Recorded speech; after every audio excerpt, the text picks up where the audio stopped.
welcome back to our para-judge training here in Sacramento, California. Thank you for joining us. The second half of our training today is going to be a demonstration debate on this year's education topic. And I want to thank the four debaters who will be doing this for us, each of whom are from C.K. McClatchy High School in Sacramento, California. On the affirmative will be Maya Steinhardt and Gabriel Ketron. On the negative will be Emily Valerio and Molly Martin, who will be joining us in a moment. We're giving some accommodation because Molly's doing some testing this morning. And during the preparation time in the debate, we'll be taking questions from the audience to help explain what is going on for all of you and hopefully help make all of this make sense to you. So without further delay, I'm going to turn this over to the debaters for our debate. Thank you very much. Is everyone ready? Advantage 1 is industry. Scenario 1 is econ. After school strengthens STEM. It is the only way to ensure American competitiveness. AA 12. The need for STEM is important for the workforce, but also for the modern world. In response to and to maintain U.S. competitiveness, after-school programs provide excellent opportunities to get youth engaged in STEM. Participating in STEM after-school programs lead to increased interest and skill and improved high school graduation and the pursuit of STEM careers. Even though research is clear on the benefits of STEM, funding streams are targeted to certain activities and can be highly competitive. Competitiveness is key to global peace. Cole 12. The country's ability to compete and nurture a functional political system is slipping. This threatens to erode America's national security. U.S. military is assured. A sense of alarm is not enough to promote action. What is needed is to reconsider the interconnectedness of deterioration to determine a viable path to returning America's edge. This leads to a reframing of how we evaluate America's security. We need to acknowledge current policies undercut America's global position through instability, inefficiency, and risk. STEM drives economic growth. It is slacking now. NGA 11. Economic growth will be driven by our ability to generate ideas and translate them. STEM occupations are most influential in driving economic innovation. STEM fields enjoy low unemployment, prosperity, and career flexibility. The U.S. ranks behind in math and science. STEM is key to growth. The Atlantic 13. Acceleration of scientific and tech innovations secure the health of the American economy. A robust STEM-skilled workforce will play into the global marketplace. That need for progress has never been stronger. Invest in education leads to employment, which leads to economic development. Growth solves peace. Robust statistical research proves it is the most important factor. Courtright 15. Every study on the cause of war finds a connection between low income and armed conflict. This link is one of the most robust empirical relationships in the economic literature. The root cause of conflict is the failure of economic development. Economic growth may be the single most important step taken to reduce armed conflict. Scenario 2 is deterrence. STEM revitalizes American manufacturing.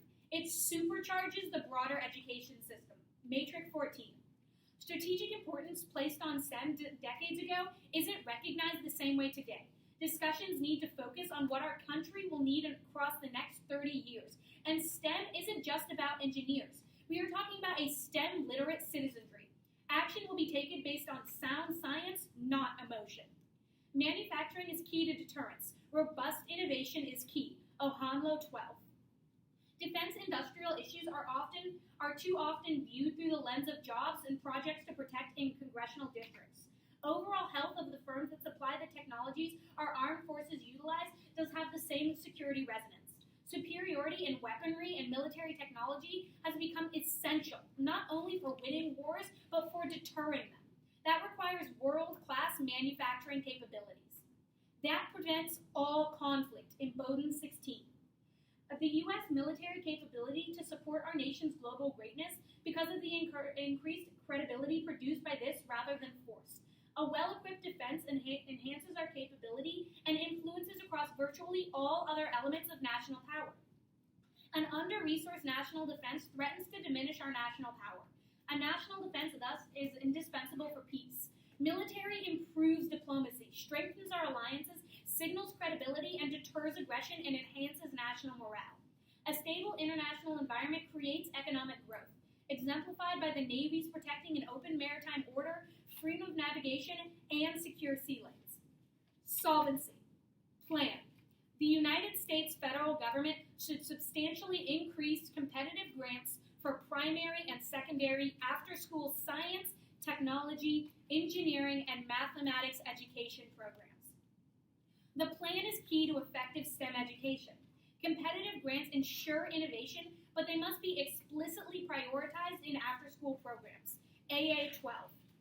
After-school programs can and should play a key role in supporting the future. By 2020, there will be 9.2 million jobs in STEM. They are essential for the economic well-being of the U.S. To meet the needs of industry, the country's education must foster equitable access to and support success in these fields. This means engaging young people, male and female, of every status in varied learning environments. After school plays a valuable role in closing the opportunity gap facing many. After school is the ideal setting to reach populations the country needs to widen STEM. They give young people the opportunity to learn through solving problems and failing. Congress should authorize a competitive grant program based on best practices that supports after-school STEM programs and utilizes appropriate outcomes and quality indicators. This program should reflect efforts to maximize federal investments in STEM education across federal agencies.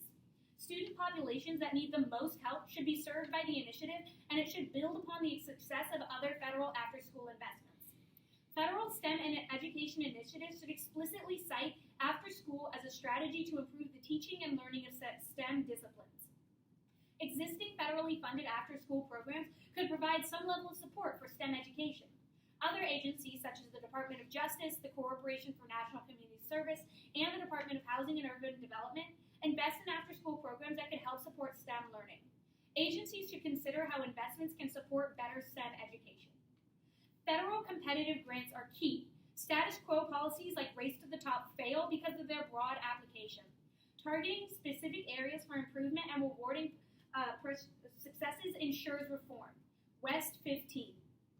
New legislation will reduce the federal government's footprint in K-12 education. The question is whether legislators can preserve elements of federal policy that stand to benefit students and taxpayers. One key unresolved issue involves the status of competitive grant programs. Congress may be tempted to eschew all programs structured in this way, preferring to rely on formulas to ensure that schools receive their fair share of federal funds. That would be a mistake. Flexible competitive grant programs encourage innovation in policy and ensure that they are subjected to rigorous evaluation. Programs can be broad, aiming to incentivize policy change, or narrowly focused on specific challenge.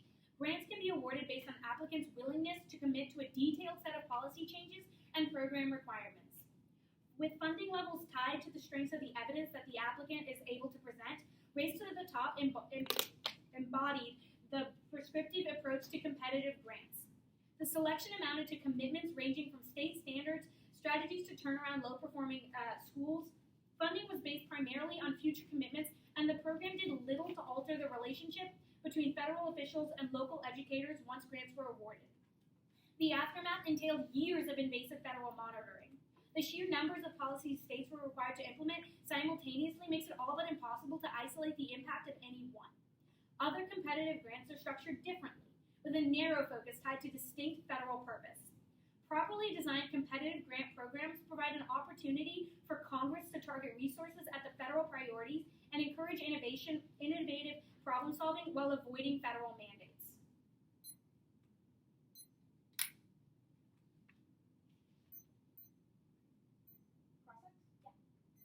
So why is the federal government key? So the federal government is the only institution that has, number one, the money, and number two, the experience necessary to properly regulate these kinds of programs and properly regulate the competitive grants. What kind of regulation and funding is necessary for these after-school programs? So these after-school programs, they need the funding to actually, that's what the competitive grants are. They needed to be funded in order to succeed, have the materials necessary, etc. And then the regulation necessary is the competitive grant structure that ensures that these programs are using best practices, which means they're yielding the best results. What are competitive grants, and how do you distinguish who gets these grants and who does not? So competitive grants are basically the term itself is a grant system that ensures that if a program meets these certain requirements, they will be given money. And those requirements are based on the best results and the best practices. How would individuals who say live in a low-income area be able to get these results? That's what the funding does. They give them the funding in order to improve their programs. Why is STEM key to economic growth and not any other alternative thing? So our global economy is becoming heavily more industrialized, heavily more based in internet, cyber, those kinds of things, and STEM is the core field of that. If we don't educate our students in those fields, we'll be lagging behind in the global economy. That's why they're here. How do you ensure that these people will pursue STEM jobs and create the effect that you are hoping for? So our evidence indicates that when kids are exposed to after-school programs in STEM, that increases their interest in the fields and makes them more likely to go into them as a career option. How many students have the ability to access these after-school programs? More students will be able to access them after the affirmative. We don't take a stance on how many access them right now. Why is competitiveness key to global peace? So competitiveness is key to global peace because when we're competing with our neighbors economically, we don't have to compete with them during war because of the interconnectedness that is created through a global economic system. Why is there no other alternative to creating global peace, only competitiveness? Our evidence indicates that competitiveness is the key factor in global peace. Okay. How come the manufacturing is uniquely key to solve for deterrence? So our manufacturing scenario indicates that when we are able to produce more deterrence kind of like military weaponry, we are better able to deter our enemies because they're less likely to attack us because they know that we'll win. What kind of deterrence is needed? So our evidence talks specifically about military technology like weapons and airplanes.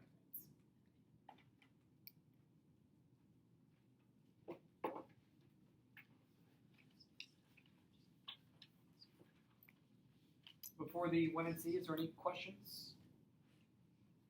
And just really quickly, here's what my flows look like. You notice that there's two pieces of paper here. One for Advantage 1, it's split into two sections, Scenario 1 and Scenario 2, and then Solvency. If you want to check this out, we'll pass them around. Any other questions about what we've seen so far?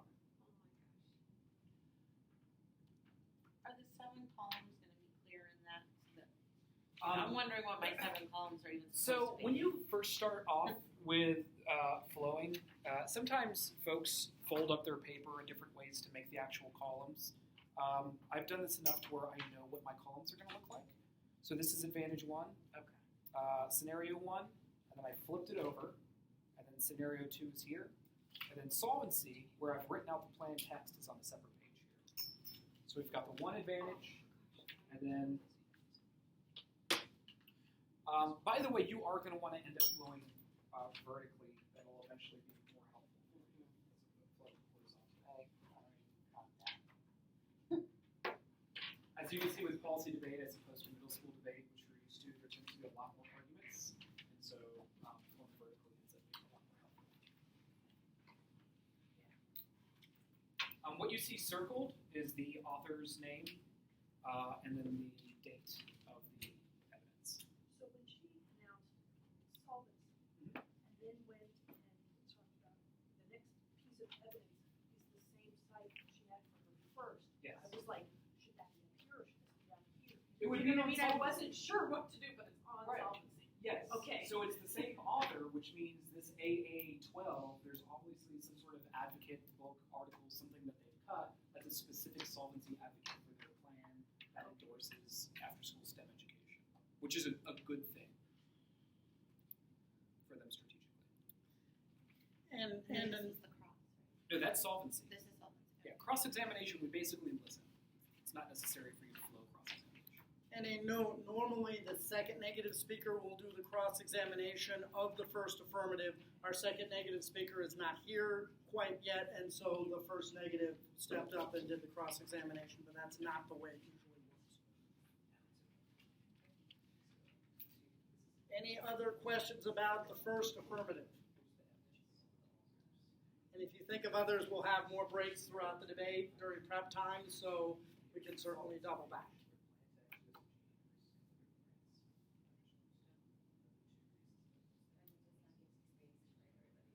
Yes, now I'm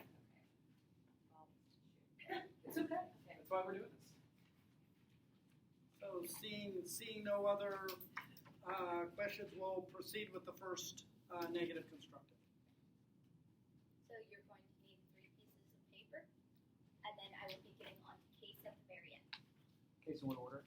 I think it's just solvency. Cool.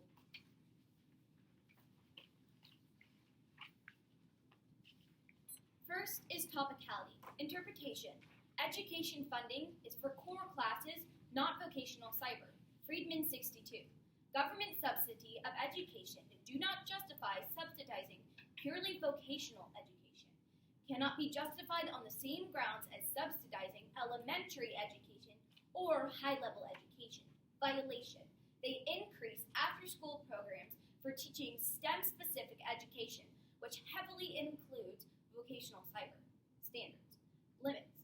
Only by allowing the debate to include education of vocational cyber, we include things that aren't considered education in elementary and secondary education. This is not under the resolution and therefore is not topical. Ground. This inclusion means the negative team loses key arguments such as vocational education counterplans because they claim that they are vocational. These are problems because it means we do not gain education about the topic, and it's not fair to debate something that isn't the resolution. T is a voter and should be evaluated. The next off case we will be discussing is the federalism disadvantage. Federalism is defined as the division of powers between federal and state governments. Preserving existing limits on federal education policy is extremely important for federalism, which improves education. Robert 17. The era offers reforms, opportunities, and education where federal government has its powers. The overreach comes at the expense of our school children and our understanding of shared power. Executives end up using federal power to heal the wounds caused by the same bludgeoned federal power. States not federal bureaucracies need to lead the charge on the education policy. How fitting that it is so in the policy area where revitalized state power is most needed in education. States taking the initiative, being a bold and initiative, the federal government would have to serve as a check on them, not the other way around. States must seize the field of education policy, exercising their own power, where it could not be more at stake. Next, federal STEM education is overreach, violates federalism. Burke and McNeil, 11. Educational achievement across the country has continued to deteriorate. This significant federal overreach into states' educational decision-making authority will likely result in the standardization of mediocrity. The current educational system fails to prepare students to post-secondary STEM curriculum.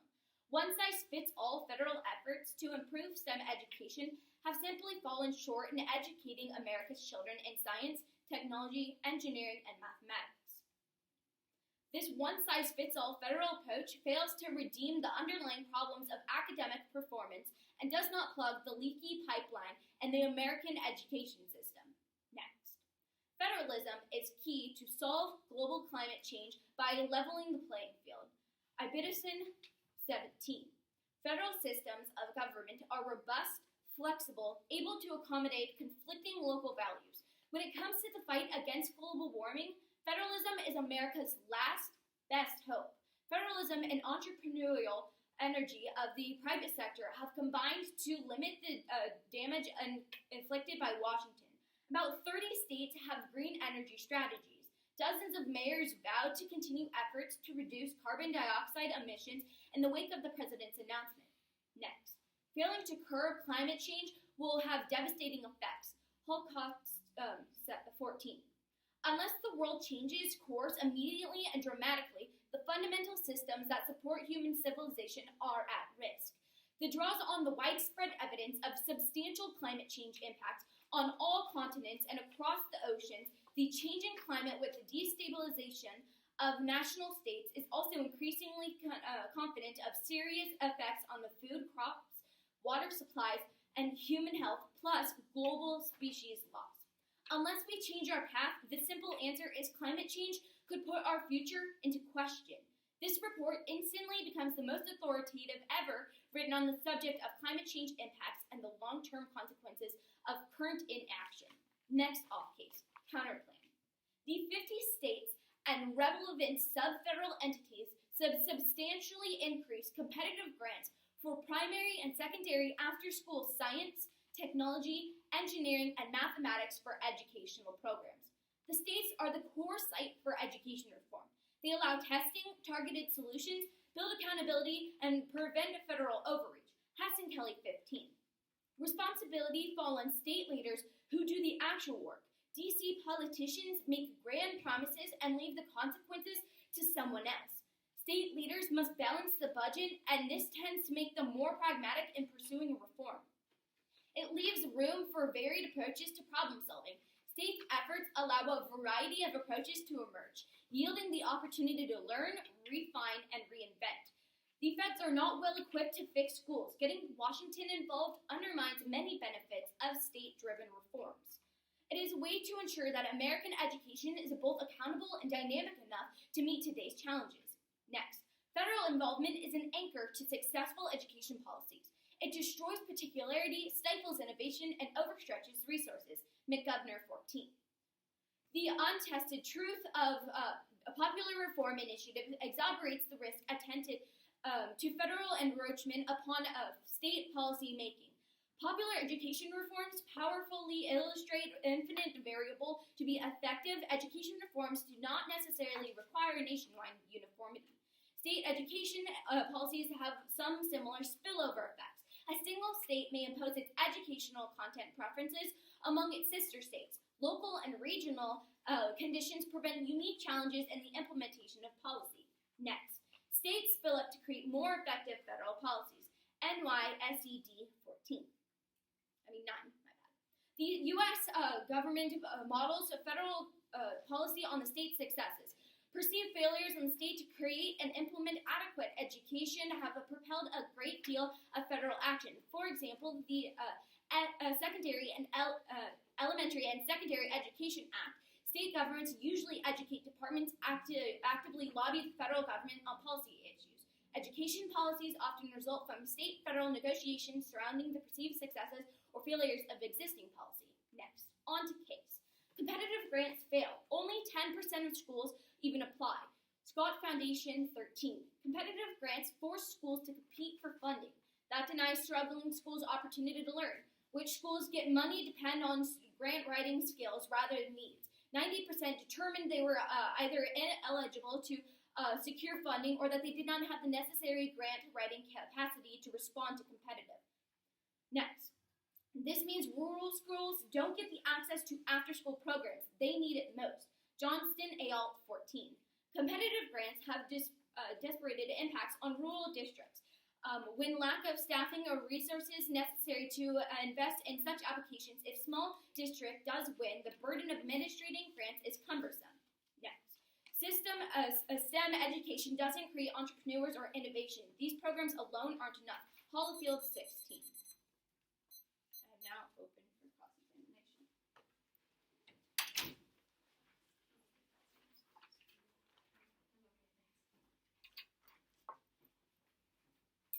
Okay, on topicality, you say that limits are a standard. Why are limits important in debate?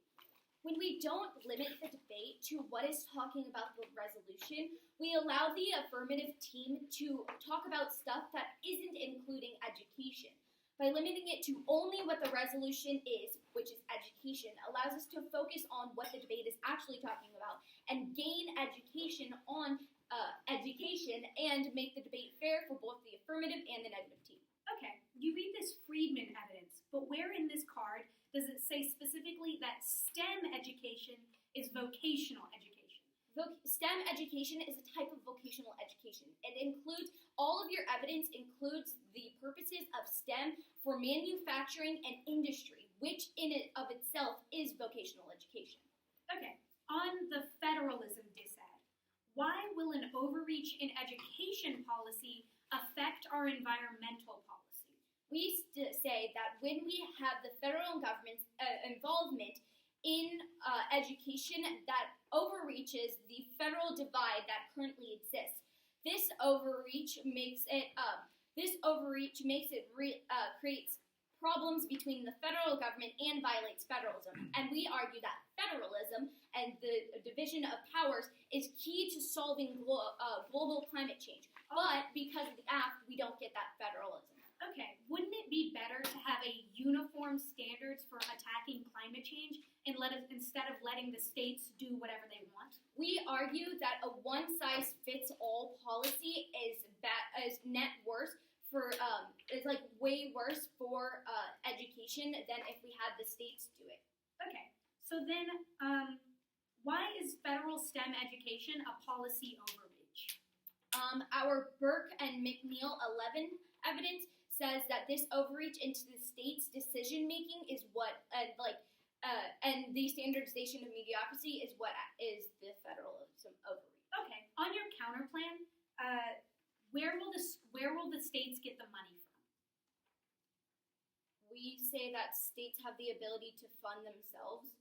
Okay, so are they going to take money from somewhere else, raise taxes? Where do they get the money? Team doesn't take a stance on where we get the funding from. We say that they have the ability to fund themselves and that they are a better site for reform than the federal government.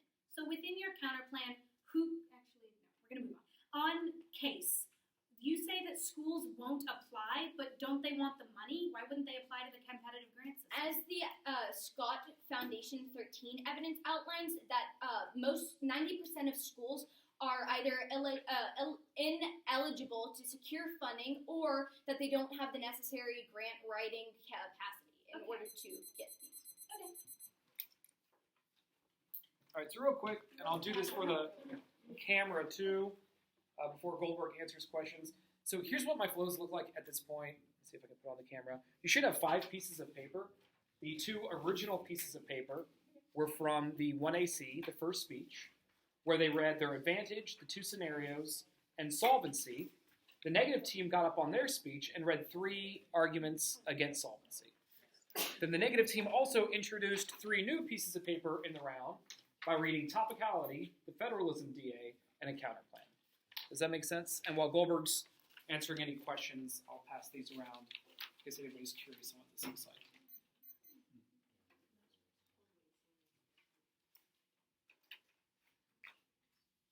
Any questions? Yes. So I heard her say in the negative team, next off case counter plan, and then next on case onto plan. What do those terms mean? So off case is those major negative arguments that are all on different sheets of paper. So those would be topicality, the disadvantages, Okay. counter plans. Okay.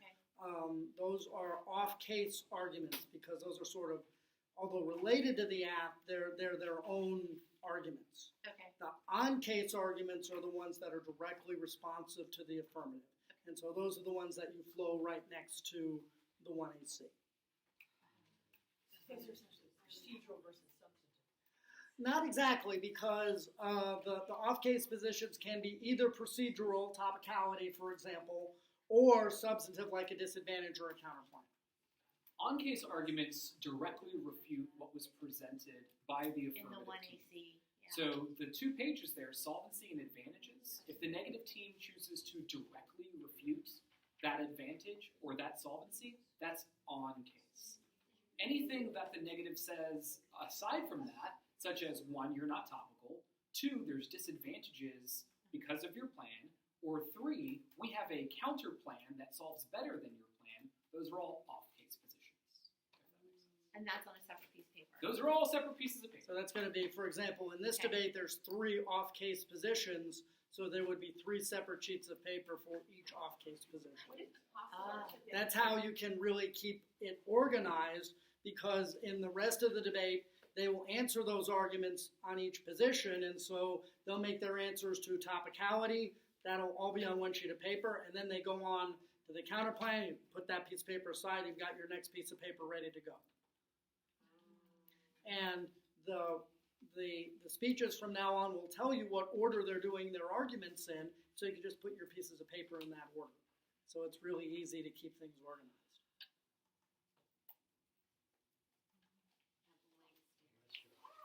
Yeah, yeah. I appreciate the slowness. Because if they were speaking any faster, I wouldn't be able to catch anything. As somebody who's never heard Right. a debate. Any, You'll see by the end of the day. Hey, Mark. Mine's gonna be a Would it be possible to get scans of that? Yeah, that would be really helpful. Possibly? I can yeah, do that. absolutely. We can work on Label. that. Sure, You absolutely. could label That would them. be great. If you can read my handwriting, sure. I mean, Topicality. I think it's What were the the other format two? more that Topicality, matters because, I mean, the you state's see what I'm counter doing? plan, and the Yes, federalism yeah. disadvantage. And Absolutely. this is terribly difficult. No, I understand. Flowing is something, even with students who have been doing this for years, and even myself, I don't even know how many years I've been flowing. I can tell you, you never stop getting better at it. It's something that just comes with time and lots of practice. So, yeah, I'd be glad to scan these and then send them around to everybody so you Yeah, can because I see want what to they compare against what I'm doing because this does not work for me. This is what I've done before. Yeah, I think a big part of that for you is maybe going to be flowing vertically as opposed to horizontally on the paper. That's what you meant when you said. I think you'll be able to separate the arguments better. And towards the latter parts of the debate, for example, like we've got these solvency arguments now that the affirmative team is going to have to address each of these solvency arguments independently. So you've seen I've left space between those arguments. So when they answer number one, I can write the arguments refuting that right there. Same thing with number two, same thing with number three. If you don't space things out effectively, you won't have the opportunity to do that. You know what would be also be, I know you're writing in only one color, but when you scan those documents, can you also highlight what you would normally write in a different colored pen?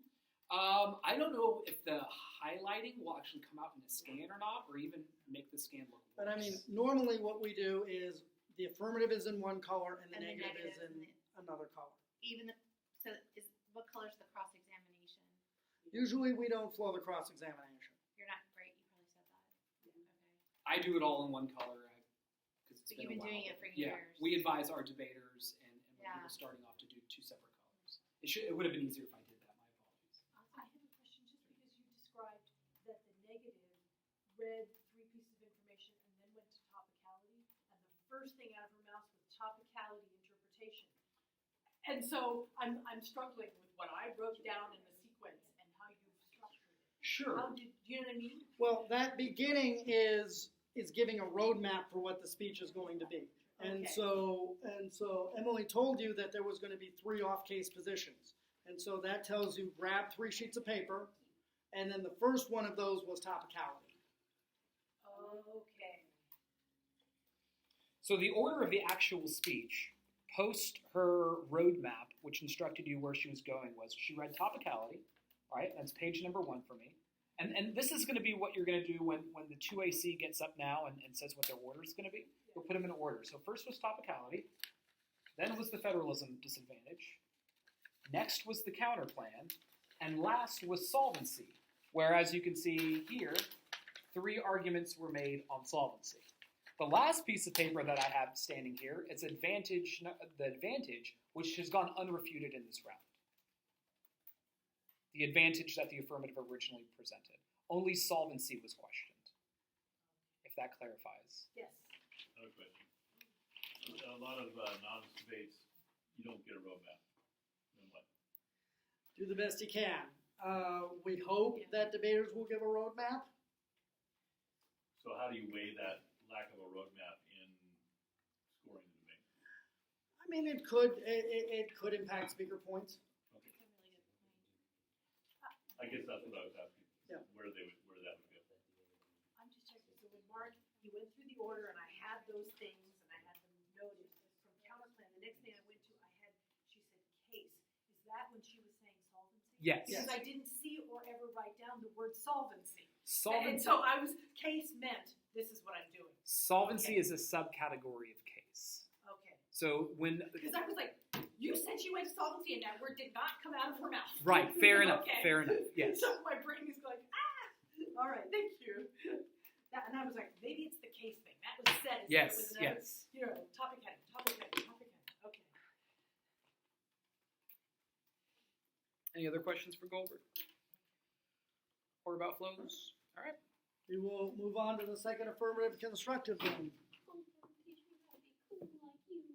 I should send this Did you out. send it? I have not yet. You're already the most awesome person I know.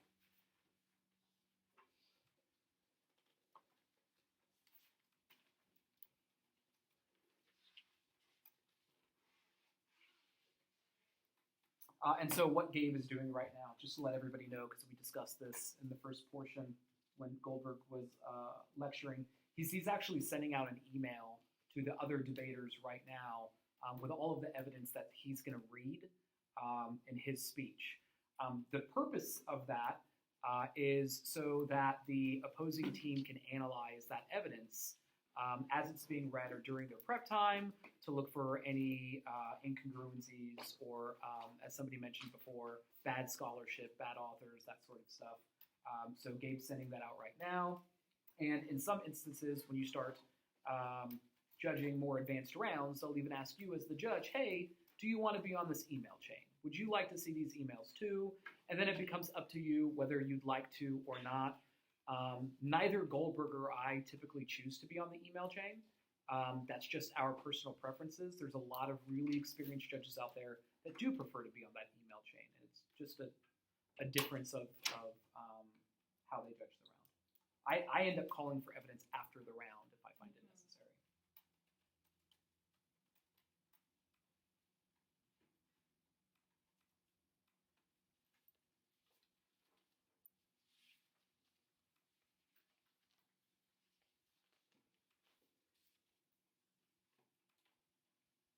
You emailing it out, Gabe? Mm-hmm. All right. I am in Gmail right now. Cool. While you're doing that, why don't you tell everybody your order? Yeah, so I'm going to go in T, or the order of T, the disad, the counterplan, and then case. Topicality, federalism disadvantage, states counterplan, solvency. Okay, just enter. Translation was key. What was the last item? Solvency, those are the three arguments that were made, quote unquote, on case. So it went topicality, Yeah, got it. federalism disadvantage, Okay. states counterplan, solvency, which we're also calling case. Those are the three arguments made on case.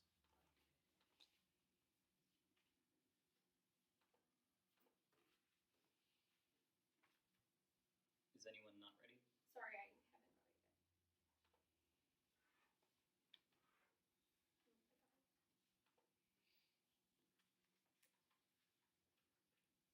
I'm good when you're. Anyone not ready? Alright. T. Education includes multiple facets outside of first curriculum, Black Law's dictionary, and D. This term comprehends not merely the instruction received in a school or a college, but the whole course of training, moral, intellectual, and physical. In its broadest and best sense, it relates to them all. We meet. Counts on after-school programs are education. Education does not only take place in a classroom. This counterinterpretation proves. Standards. Limits. We are not over-limiting because it can be predicted that not all education is gained inside a classroom. What we are doing here in debate proves. Debate is a form of external education that does not take place in a classroom. This means that after-school programs are also able to gain education, and it can be reasonably predicted that it would be something that would be debated on in an education topic. Round. The negs say that they're losing their ground, but the neg does have ground on it, as it is reasonable to think that education may not always take place in a classroom, and one of the largest places where that takes place is within a after-school one of the largest locations that takes place is in after-school programs. The neg overlimits the topic as it allows for the curriculum-based it only allows for curriculum-based apps, limiting our understanding of how learning can be improved. Onto the federalism dissent. Non-unique. Federal taxes are the biggest sticking point in federalism. Mayor 320. With this release of his federal budget, President Donald Trump appears to be making good on his promise to send power back to the states. This proposed evolution of federal programs, long demanded by the right, and after Trump's election, the left, pits theory and rhetoric against reality and governing. This power shift must come with tax reform and lowers federal taxes on Americans and businesses, as well as the reduction of federal bureaucracy connected to devolved programs. After all, it is fundamentally unfair that the federal government to devolve power, but to keep the money taxpayers send to it for that power and force states to find inefficient federal bureaucracy to build up around these programs. With decentralization, federal tax cuts, shrinkage, and the administrative leviathan, states will be able to compete against each other more meaningful than any other point in the last 85 years. Specifically, with the current nationalized model, states really can only compete in the margins of areas like welfare, education, transportation, and energy, as they are burdened by federal rules, regulations, and mandates, and limited to act by the amount of funds that they get from waiver requests approved by Washington. In most homes today, Americans don't sit around complaining about state income taxes, as those rates are fairly low, 6% or less in 32 states. Rather, they vent about how much of their paycheck gets swallowed by federal taxes, followed by property taxes. So pretty much what that means is that there are already situations, that means that the federal government is already overreaching, and even though that the federal government has already been overreaching with its federal taxes in the past, the impact of their disset has not happened yet, showing that an overreach of federal government may not necessarily cause the impacts. Now, no link. The federal government role in education policy historically has increased, particularly in regards to ending discrimination in schools on the basis of sex, race, or disability. Department of Education 17.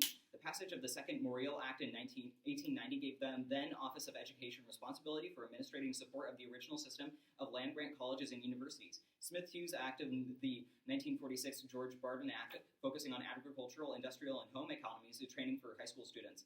World War II led to significant expansion of federal support for education. The Lanham Act in 1941 and the Impact Aid laws of 1950 eased the burdens on communities affected by the presence of military and other federal installations by making payments to school districts. The Cold War stimulated the first example of comprehensive federal education legislation when in 1958 Congress passed the National Defense Education Act. And anti-poverty and civil rights laws of the 1960s and 70s brought about a dramatic emergence of the department's equal access mission. The passages of laws such as Title 6 of the Civil Rights Act of 1964, the Title 9 of the Education Amendments of 1972, and the Section 504 of the Rehabilitation Act of 1973, which prohibited discrimination based on race, sex, and disability, respectively made civil rights enforcement a fundamental and long-lasting focus of the Department of Education. So that means it is an educational standard for the federal government to expand its presence in education. Leaving the federal standards of expansion and being unpredictable triggers the disad, but the app stays within the historical standards. So this not only means that the previous uniqueness card proves that expansion does not necessarily mean that this impact is going to happen, and the current standard is expansion. So if we were to go from that, then that may be more dangerous than sticking to the plan that we've already been to. Not to mention that after-school STEM grants are not the tipping point. Their cards hypothesize a total takeover of education policy by the federal government. We do not do that. What we are doing is changing the way that we are that the federal government is applying grants. Right now, the grants are a basis of other schools will come to the federal government and apply, but that makes it so that certain programs do not know that those programs exist. And by changing those to competitive grants, it says, here's a competition that you can prove your worthiness and through that be able to make a name for yourself, and we'll recognize that by giving you additional funds. What that means is that instead of having to wait for people to come to us, that means that it'll be a more active way of the government reaching out, and without expanding the federal jurisdiction over those education topics. We're just saying, here's more funding, and whoever can do this well will be funded more. And now on to the state's counterplan. So PERM, do the plan. The permutation solves best. It balances oversight with specifics through a devolution of responsibility of local municipalities. It works as an olive branch that stops political controversy. Kurzweil 15. A second alternative to the traditional bureaucratic model shifts the locus of policymaking to the states. Progressive attitudes towards devolution have shifted, and a new blue federalism is in ascendance. With an all-Republican government during portions of the George W. Bush presidency, states become a focus of progressive policymaking. The Obama administration continued and expanded this approach with major legislative achievements, as well as the administrative decisions, emphasizing the independent and coordinated state policy making. Beyond purely political calculations, the incorporation of state policy-making authority in these programs recognizes that many of the most innovative government interventions of the recent years have occurred at the state and local level. Healthcare, I'm going on.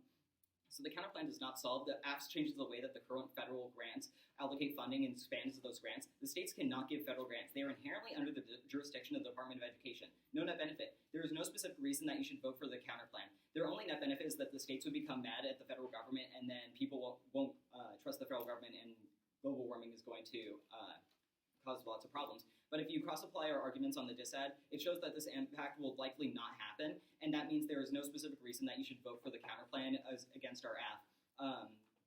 And so the counterplan is inclusive, and they should lose. A, it's topical. It's topical. It's okay. The plan is in focus, but they are taking our plan ground too. I'm going to move on to case now. So they say the grants fail, but schools have the ability to apply.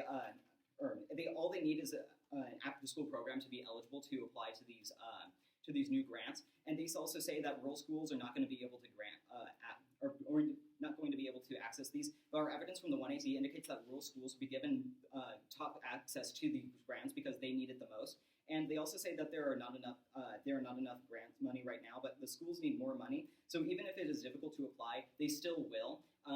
Going back onto the counterplan to extend some of the arguments that I was saying there, they say they have no right to their counterplan. They have a right to the net benefit as a disad, but not right now because they suck up our case advantages as the counterplan with having the states do the plan. They don't test the plan. They force us to defend parts of their plan in a vacuum. It destroys education by allowing the debate over the bulk of the plan and encouraging the vague plan wording. Education is a voter.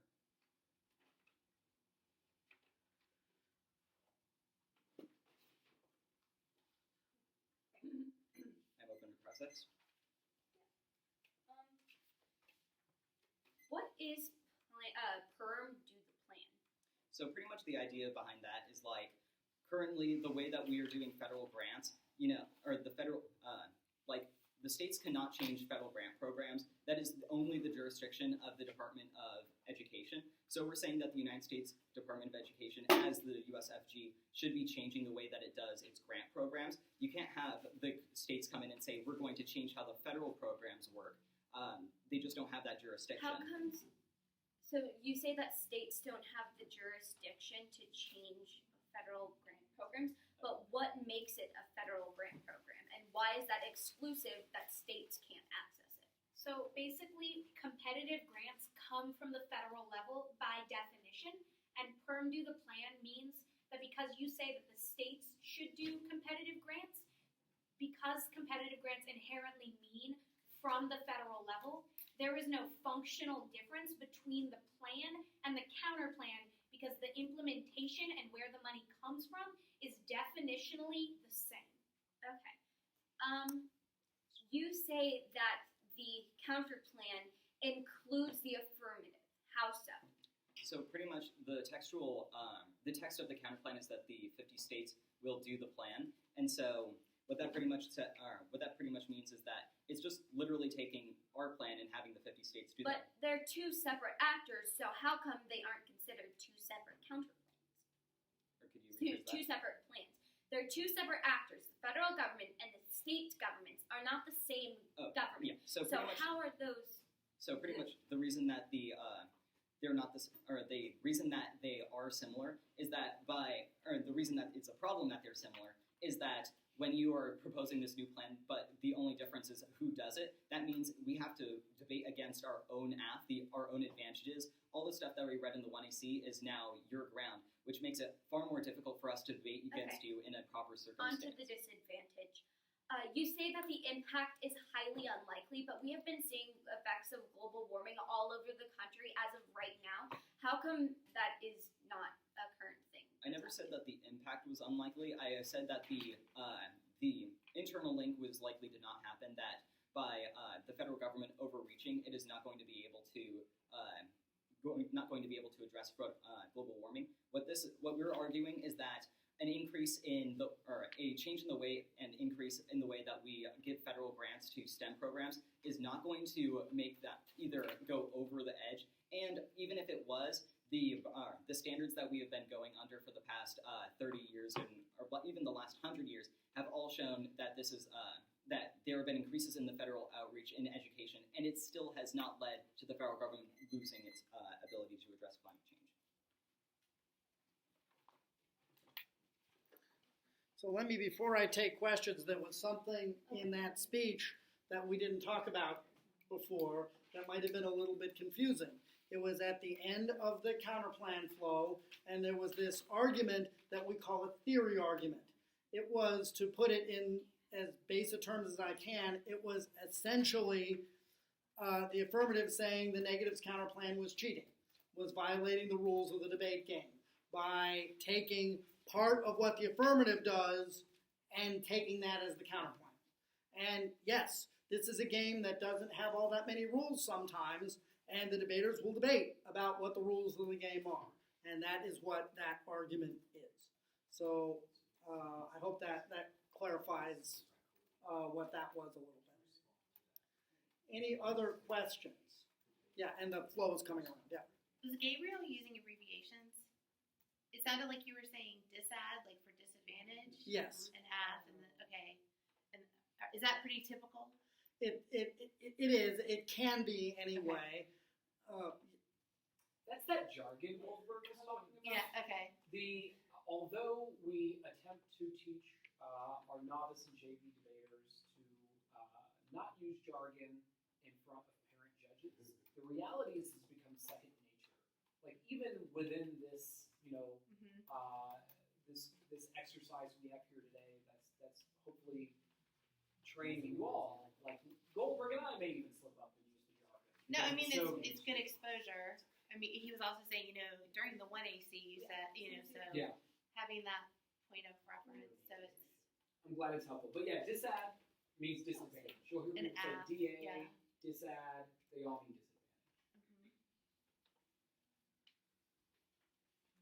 And is it typical that during the cross that someone from your team would might answer the question? Yeah, it can happen.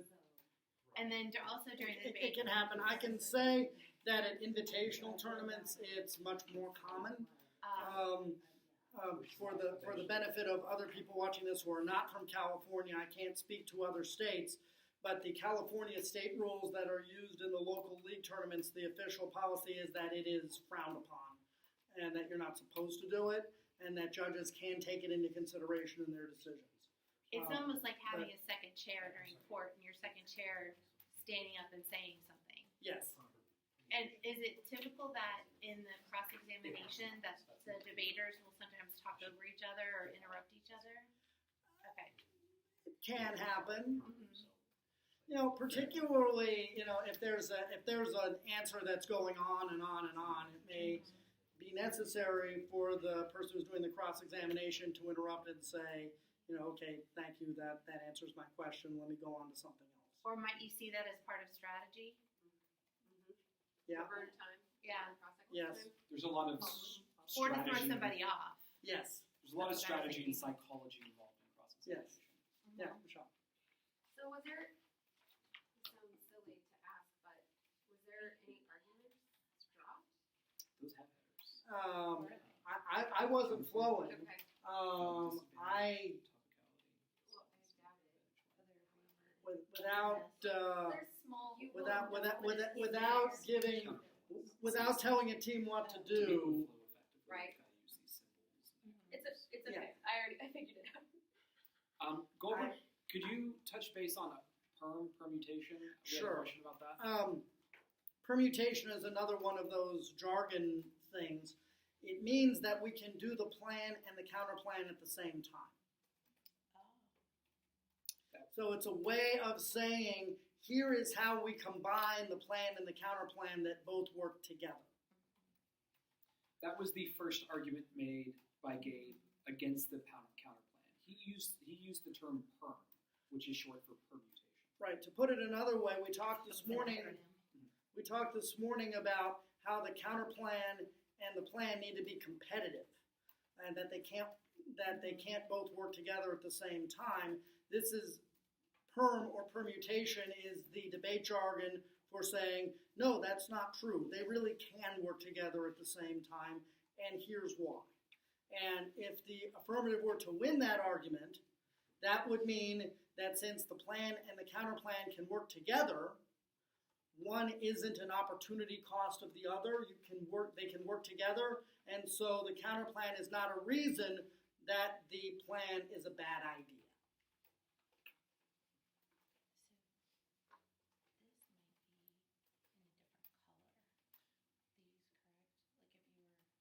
Right. So this, for example, would have two different colors. If this is negative and this is I'm listening, I'm taking my notes. over here. And then It's Gabe was affirmative, negative. education as a voter. Yes, You know, that, that's not actually telling me anything I can stick in my sheet. right, that And was, it's such a broad term, but he said it so, it's like when Mark is wrong, that's when he's really loud. Right. That Mark, my Mark. So That was- the way he said that, I was just like, and what did you just communicate? that was part of the theory argument that we didn't Okay. really talk about this morning. And so the argument there is, why do we care about the fact that they are, and I'm going to put it in quotes because I don't like it, but it's the best description I can think of, why they're cheating.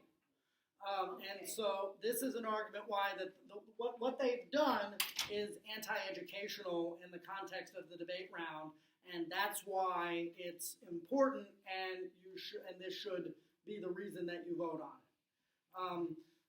By far the most area, the area that is most jargony in policy debate is theory.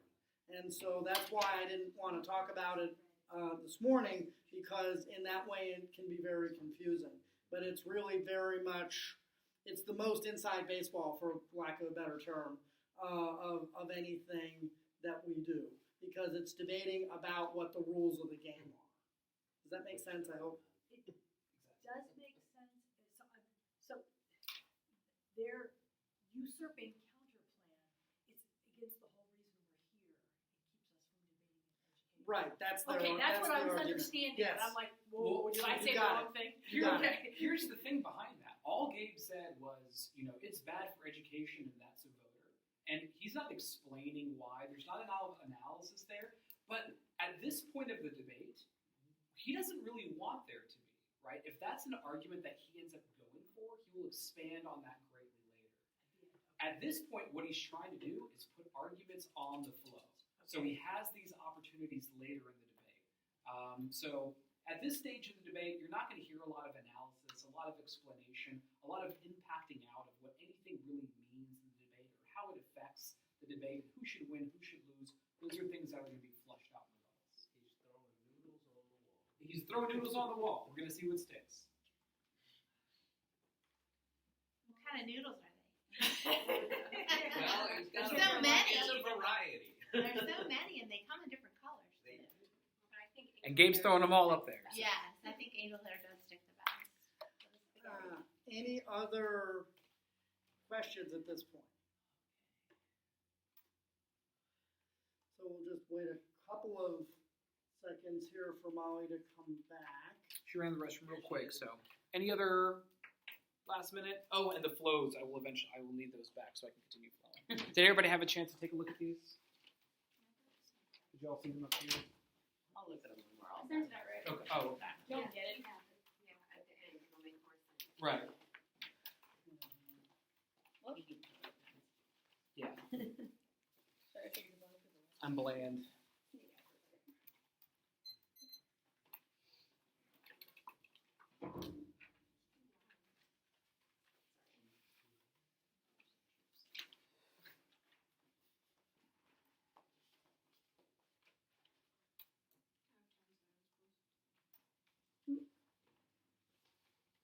Okay, so the order I will be going in is the counter plan, and then I'll be talking about the case.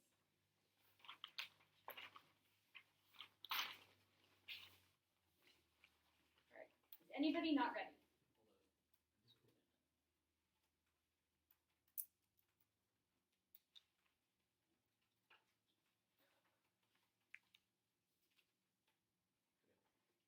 Are we good? Alright.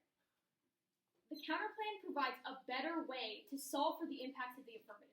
If the negative wins that the counterplan can solve better than the affirmative, or that the disadvantage is the biggest impact in this round, you should vote negative because we have provided a serious and detrimental risk to the implementation of the affirmative that can be avoided through the counterplan. First, the counterplan is able to solve the entirety of the affirmative. The counterplan mandates that the 50 states and relevant subfederal entities increase competitive grants for primary and secondary after-school STEM programs. This means that states fund competitive grants for programs within their jurisdiction. It's able to solve the entirety of their case. State funding drives competitiveness, which the affirmative calls for, and increases manufacturing to ensure that the economy benefits from the counterplan. It avoids the impact of the federalism disadvantage. When the states are able to have control over education policy, it sets a better model for the split of federal and state power. This means that only through the counterplan can we provide a better model that allows us to solve for climate change. So I will first be addressing the permutation. They say permutation do the plan, but this permutation comes from a fundamental misunderstanding of the counterplan. They say this permutation is legitimate because we are increasing funding for federal grants, but that's absolutely not what the counterplan does. Competitive grants do not always have to come from the federal government. The 50 states are able to create competitive grant programs, and even if they're not, they're able to increase funding for competitive grant programs. Even if they win that the federal government is key to certain mechanisms in education, they need to win that the federal government's money is key, which is the whole basis of their affirmative. Relying on federal funding is a mistake. They overstretch local districts, destroy innovation, and misallocate funding. This burden grossly outweighs any benefits of their plan. This is Burke in 11. The federal government will spend nearly $25 billion on the more than 60 competitive grant programs. The burden on states to comply with federal regulations caused states to hire 13,400 employees to oversee these programs. 41% of the paperwork burden imposed on states increased state and local education agencies' annual paperwork burden by 6.7 million hours. The federal burden has continued to grow since that time. State and school districts work 7.8 million hours each year. The complex requirements is equivalent to the cost of hiring 72 additional teachers. The paperwork burden increased by an estimated 65%. The federal government is an inefficient provider of education funding. Each step along the way diminishes the funds that are available. 65 cents to 70 cents of every education dollar leaving Washington makes it to the classroom. Policymakers should instead pursue an agenda that would lessen federal bureaucracy and empower states, allowing them to spend their own money in ways that will best meet their students' needs. Next, they say that the permutation solves best. But the problem with the permutation is that it uses the federal government. The federal government in education policy encroaches on the rights to education policy that have been given to states. That type of model for education policy means that we are setting a bad precedent for federal power. It means that we are not able to solve for things like climate change. This should outweigh any benefit to the state's counterplan. Now, they say the counterplan doesn't solve, but like I said earlier, this comes from a fundamental misunderstanding of the counterplan. As I explained before, states create and fund competitive grant programs in their jurisdiction. Their argument is that states cannot give money to federal grants, but that's not what the counterplan does. Do not buy this argument because it's based off a fundamental misunderstanding of how the counterplan functions.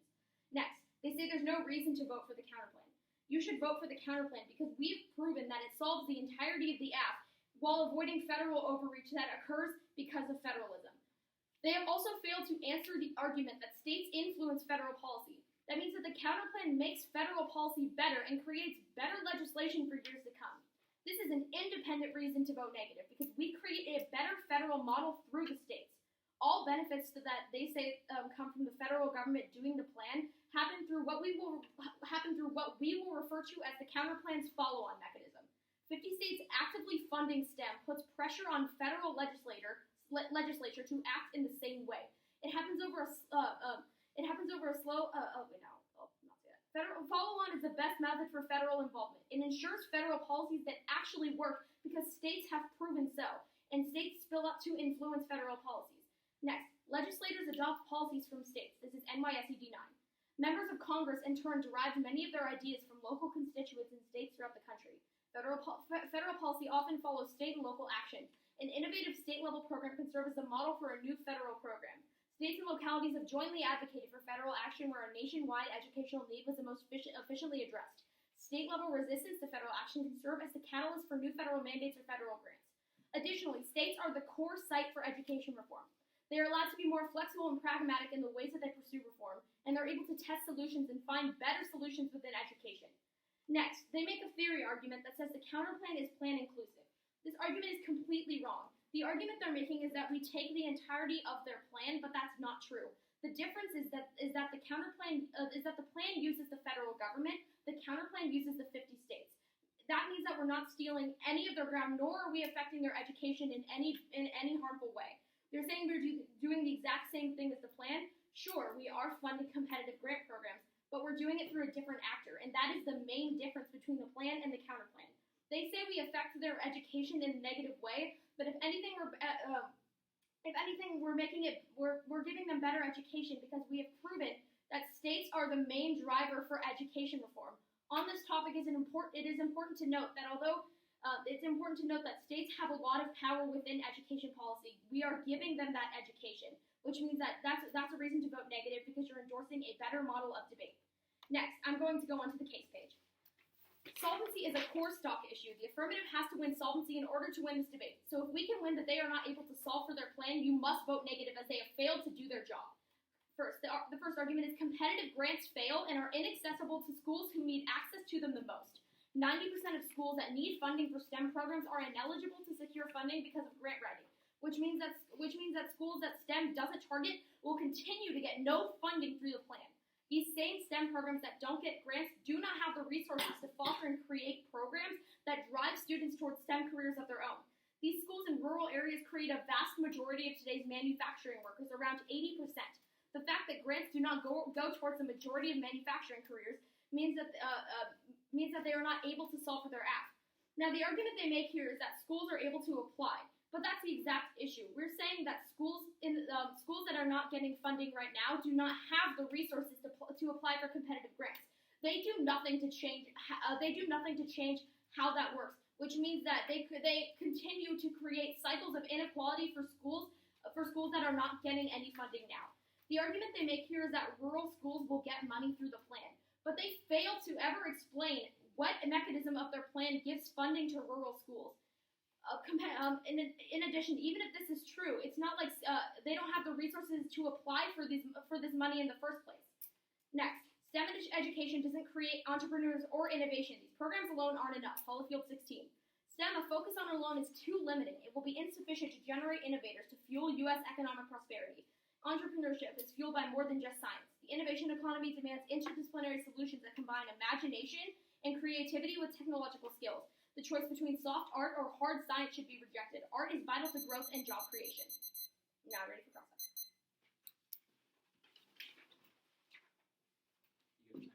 Yeah.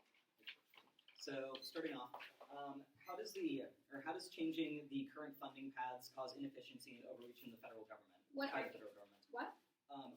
On the counterplan, you say that one of the reasons that we need to do the counterplan instead of the app is that it's going to cause federal overreach. How do changing current funding paths increase overreach? Sure. We're saying that federal government intervention within education policy is bad for a whole plethora of reasons because it makes a worse model for debate. We're saying the counterplan avoids that by having states fund competitive grants. Okay. So what evidence is there that states will be able to have better be able to affect federal policies, and how will they affect federal policies? Sure. So the card we read on this issue is the NYSED evidence that talks about how state policymakers took what they learned through state governments up with them to federal governments, which means that what the states are seen as a testing ground for federal policy. If the states do something good, the federal government will want to nationalize it, and make it a federal policy. Okay. Let's see. Could you explain in your own words how the Hopfield 16 evidence influences how the Was that the last piece of evidence I read? Could you explain what that is? Sure. We're saying that your case focuses on technological skills as a means of trying to create innovation. We're saying that doesn't foster innovation at all. Things like STEM don't force students to think creatively or artistically, which is, in Holyfield's words, necessary to be innovative, which means that you cannot access your ability to create, solve for the economy, as you said. How do you think we would be able to, or in what world would it be that there could be a, just for demolition? Okay. All right, so what is your arguments on on theory? Sure. We're saying that your argument, you say that we do the same thing as the plan. You're saying we're plan inclusive, but we have different actors, which means that we do not violate theory at all. You said that we create worse education. We provide better education by talking about state education policy, which is more prevalent than federal education policy. So on the topic, we're providing better education about education reform. Apart from the Very- actor, would you admit that we have similar plans or the No. exact same plan? Not at all. Apart from the actor? We yes, everything. the state. Okay, you increase funding for federal competitive grants. We increase funding for state competitive grants. Okay. That's another difference between also the actor. But there's a lot of differences between the plan and the counterplan.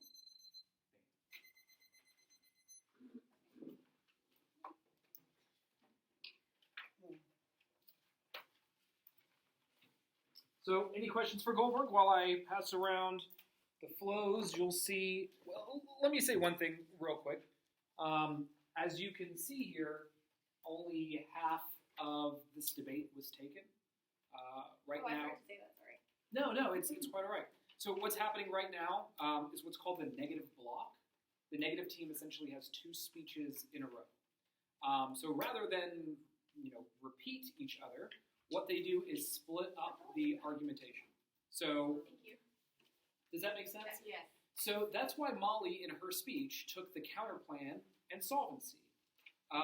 In the next speech, we will see what arguments they also want to continue in the debate. I'm not sure what they will or will not. They may decide to get rid of an argument, or they may decide to go with topicality and federalism.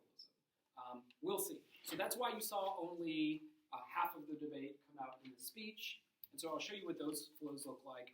As you can see, we've got 4 columns for solvency here, because there's been 4 speeches and 3 for the counterplan, since the counterplan was introduced in the 1NC, which was the second speech of the debate round. So I'll pass that around. And any questions for Goldberg while those are getting passed around? She mentioned DACA. What is or something that sounded like that. Really? I don't think so. Okay. Here, I'll look through what I said. I may have missed that. I didn't know if that was a reference or if we were I going to also talk missed about it, so I don't. Yeah. our latest politics. If I did, it was not intentional. Oh, okay. I may have misheard too. No worries.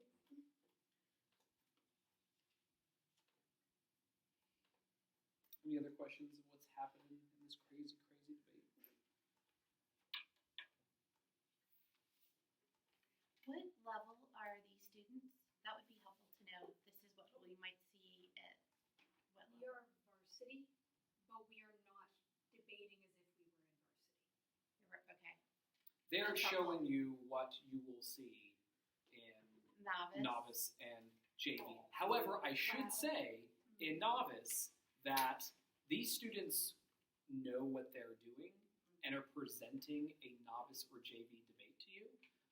You will find that sometimes in a novice round, these students may not know what they're doing so much, and it may not be as organized or eloquent as this debate is. So although they're trying to present... Strategic? Yeah. So they're presenting things to you as if they were novice and JV, but they're not. And so you will find with novice students, things may not look as pretty.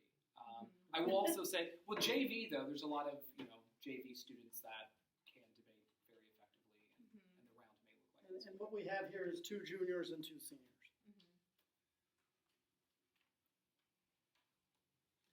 Any other questions? Okay, we'll move on.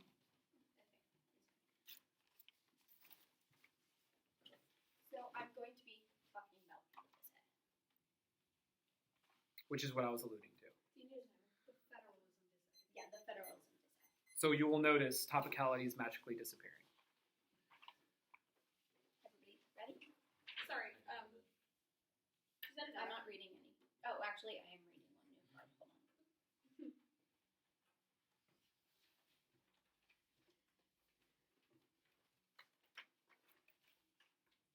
And as Goldberg mentioned in his first lecture,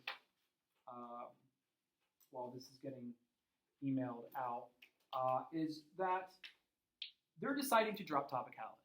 Does that mean they're losing topicality? Not necessarily. Does it matter either way? Not really. All they're doing here is making a strategic decision to get rid of topicality to spend more time on other issues. And they feel that if they spend more time on solvency, the disadvantage, the counter plan, that's a better strategic decision for them. So when you're judging rounds, just because they drop topicality doesn't mean the other team, won and that's a good thing. It just means they're making a strategic decision to go for other things. Did they decide this today, right now? Or is this part of what you do when you're preparing for your tournaments? That could be both. That could be both. I don't know what happened here, but there are strategic decisions that are made prior to a round ever beginning, and there's strategic decisions that are made made while the round is happening. I mean, I don't know what it was in this case. I think It was a nice combination of both. It was a combination of both. I think it's fair to say sometimes people will come in with an idea of what they're going to do, but that may very well change during the debate, just depending on what happens. So it's going to be a combination of both.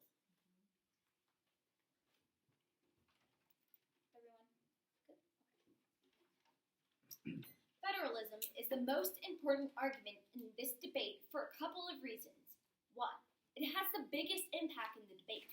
Global warming is a major issue in today's world. Effects of global warming have been showing up all over the world within the last few weeks. 4 major forest fires in 4 different states burned our forests. Hurricane Harvey flooded Texas. Hurricane Irma and Jose are right around the corner, ready to destroy our states. Mexico has had a major earthquake. Global warming is clearly affecting our world, and we must prioritize solving it before any other impact in this round. We can stand up here and discuss the possibility of nuclear war, but the plain truth is that nuclear war is not likely. Yet global warming is real and is happening right now. The best way to solve this is through federalism. The act disrupts our ability to have a division of powers by expanding the federal role and taking away state power. The affirmative breaks federalism, which is key to solve climate change. Specifically in a world where our own president isn't doing anything to solve for climate change, state power is necessary to take steps to solve global warming.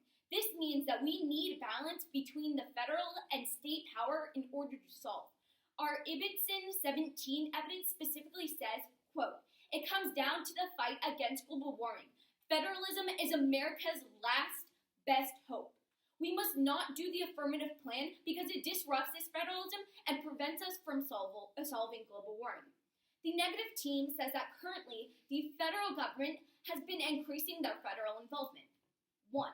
Their evidence on taxes is not specific to increasing federal involvement of state-specific power. Unlike taxes, education is mainly a state function that they control. This expansion of education as a result from the affirmative uniquely causes a federal overreach and disrupts federalism because it distinctly takes away state power. They then went on to say that federal government has been increasing its power in education. However, all of their examples are from years ago and don't show that the current federal government does not have a significant role in education. Prefer evidence. It specifically talks about that currently in 2017, the federal government has a limited role in education. Current legislation signifies a major departure from federal education control that spills over to all federalism, Schultz et al. 17. In 2015, Congress dramatically reversed the course of federal education policy and returned significant power back to the states when Obama signed the ESSA. The unprecedented level of perceptiveness of federal mandates set the stage not only for political backlash against the law, but also against federal authority and education more broadly. This clearly shows that the role of federal education and the status quo is limited. You should prefer this evidence because it is newer than theirs and more accurately represents what the status quo looks like. In this debate, they have not contested the link. Our Burke and McNeil-Levin evidence specifically states that this, being STEM, is a significant federal overreach into the state's educational decision-making authority. States have the sole power over education. When we make new programs and teach education in classrooms and even outside of school, it is run by the state government, not the federal government. States make curriculum and set standards and much more. By stripping their power over education, we are allowing federal overreach, which disrupts division of powers.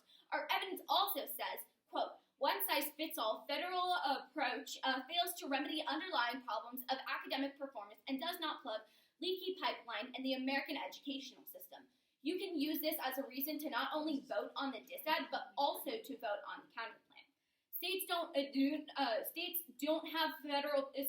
federal bureaucracies need to lead the charge on education policy. States must seize the field of education policy, exercising their own power. This comes through federalism. When we have a federal overreach, that means that the states then don't have the ability to have this authority, which disrupts our ability to engage and solve for global warming. As I said before, our Ibbotson 17 evidence specifically says that federalism is America's last hope. It is key in order to solve global warming, which, as I have said, has had major effects over all of this. Because of these reasons, you cannot vote on the affirmative because they disrupt this federalism and this division of powers. And instead, you must either vote on the counterplan or the disadvantage.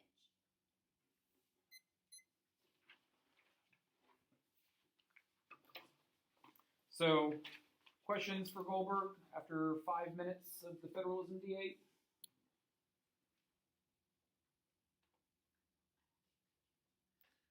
So now we'll have a little bit of preparation time because the 1AR now has to answer these two speeches that you just heard, 13 minutes of arguments in 5 minutes.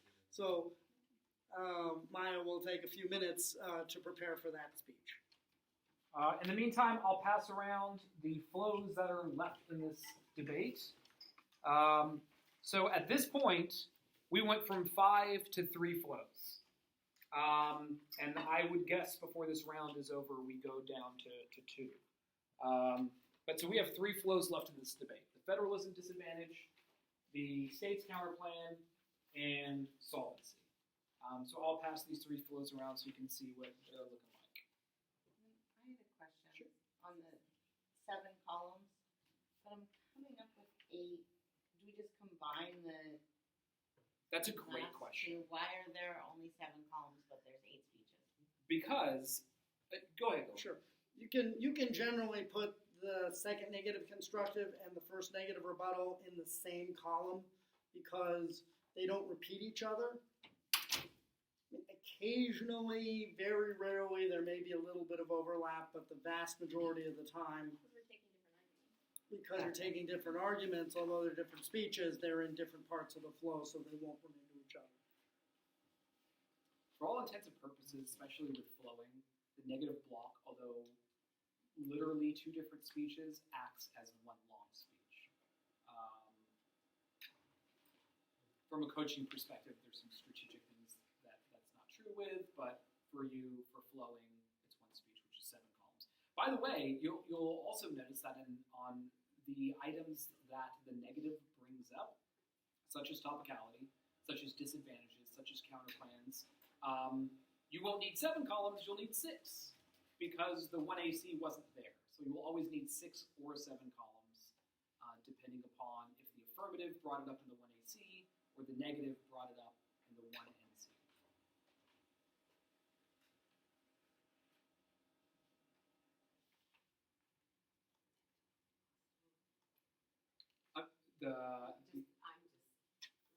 No, Why it's do you okay. only have 7 columns and not 8? So there's the negative team has 2 speeches that go back to back, right? We call it the negative block, right? Right, so that's the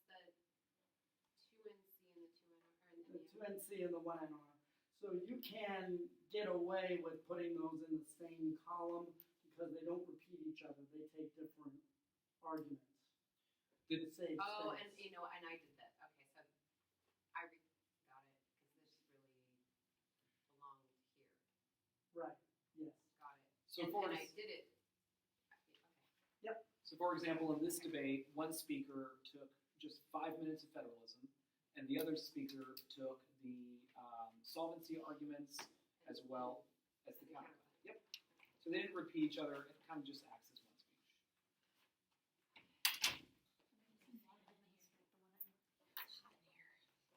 Is it? Well, you know what? I just asked about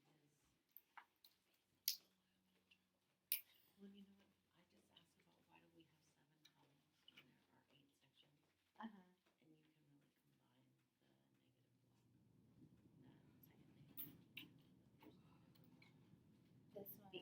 this one, this speaker will take half of the arguments, and then this speaker takes the other half. So we don't really need two columns for it. So.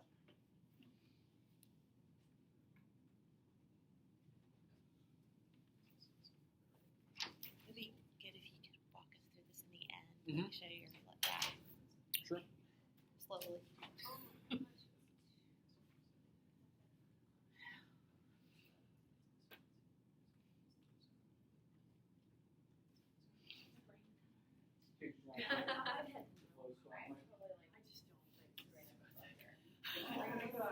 It's like, and I'm like, a lot of the time I'm like mentally trying to like, I'm just listening to what they're saying, and just trying to understand like how they're working.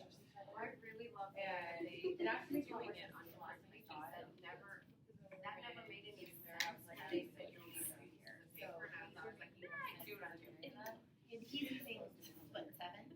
He He's had- at the end. yeah. He's at 5. 'Cause 7. there's a lot.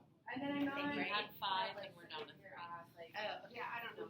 Anything, so we down to 2. Yeah, that's why I want stands and everything.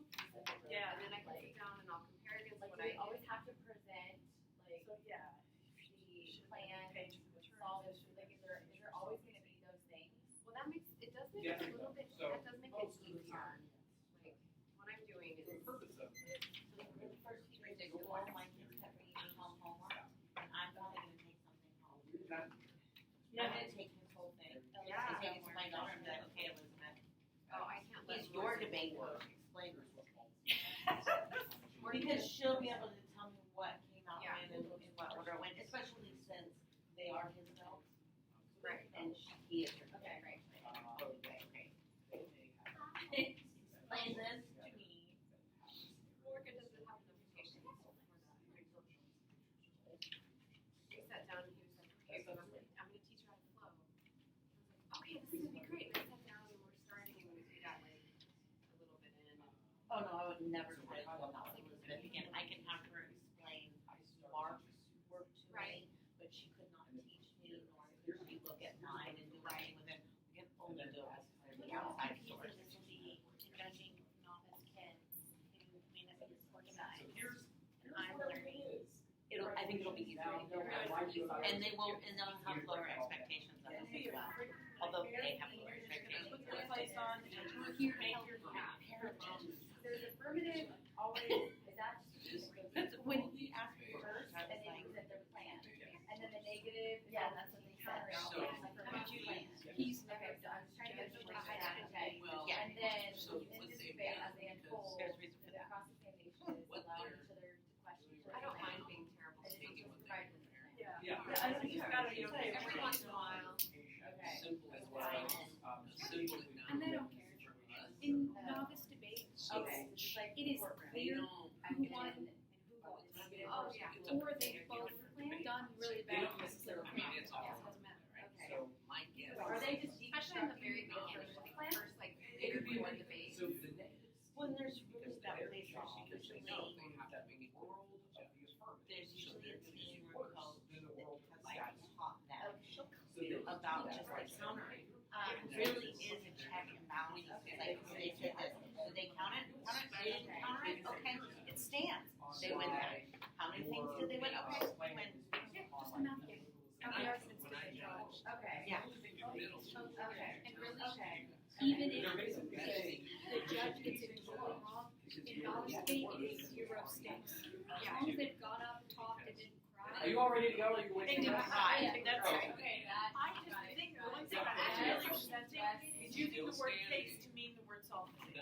I have used case so long in my life, I actually have other meanings. Right. That when they say I'm going Our on Miss case, it's like, Which is our new teacher facilitator. it's not the word solving, it's a different word.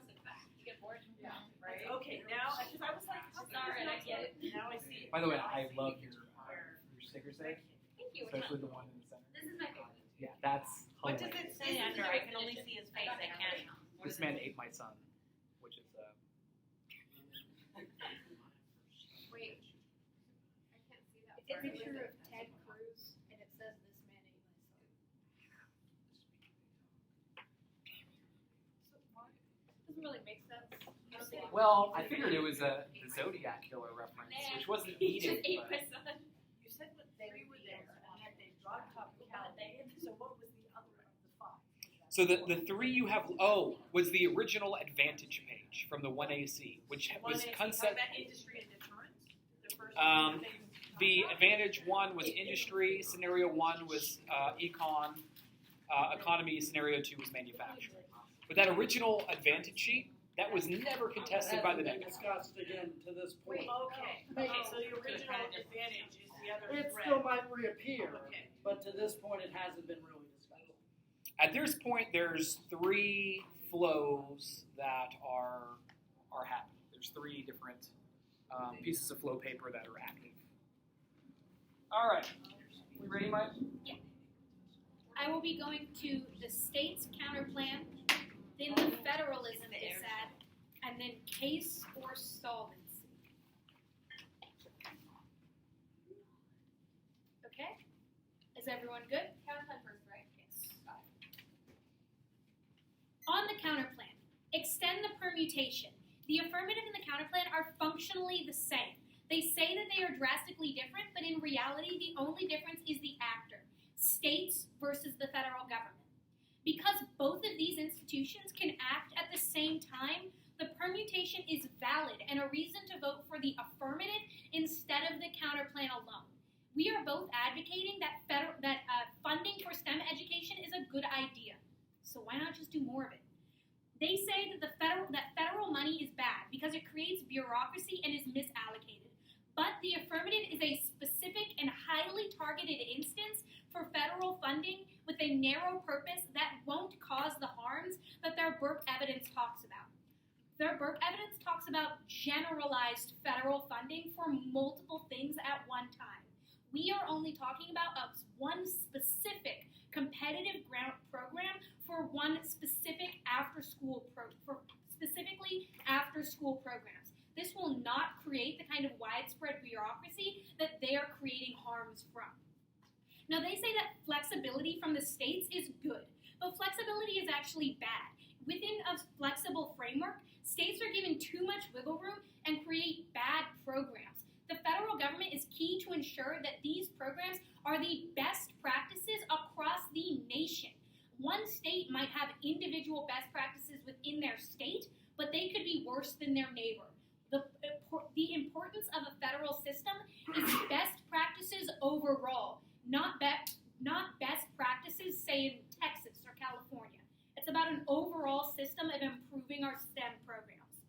Now, they say that they make this follow-on argument that the federal government will follow on, but that is exactly the same as the AF.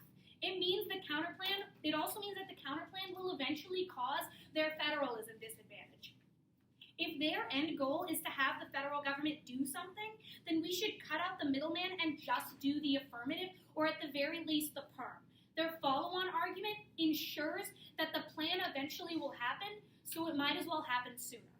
On to the federalism dissad. They say that climate change is the biggest impact, but because they did not address our industry advantage, that means that deterrence and economic competition are more important and 100% guaranteed to happen because they conceded those arguments. They did not contest our industry advantage, which means that if the U.S. does not improve its manufacturing through STEM, we are assured a nuclear war. Whereas there are other opportunities for climate change to be fixed, but a nuclear war is guaranteed without the affirmative. Also, they make this argument saying that our examples of federal overreach are too outdated. But these are just empirical examples that prove that if federal control of education was going to impact our ability to solve climate change, it already would have.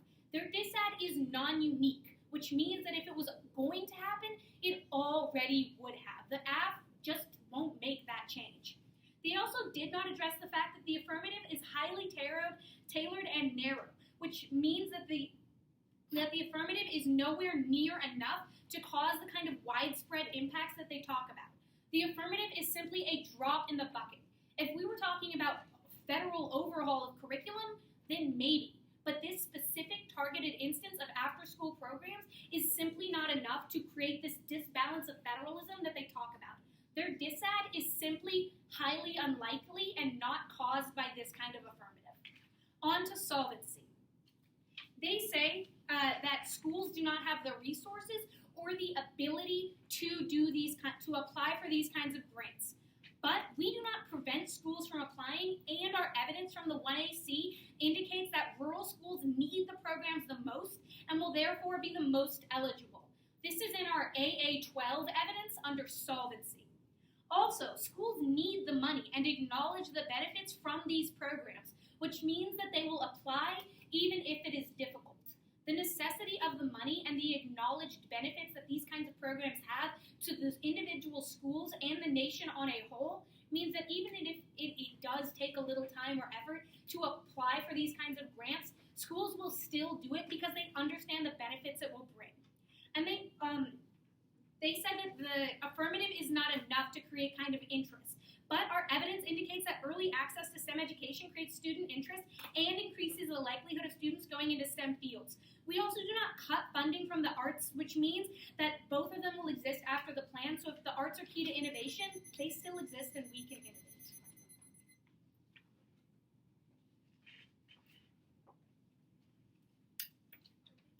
Yeah, do you think?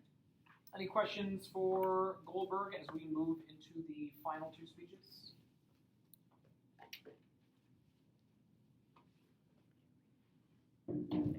So the 1AR's job was pretty hard.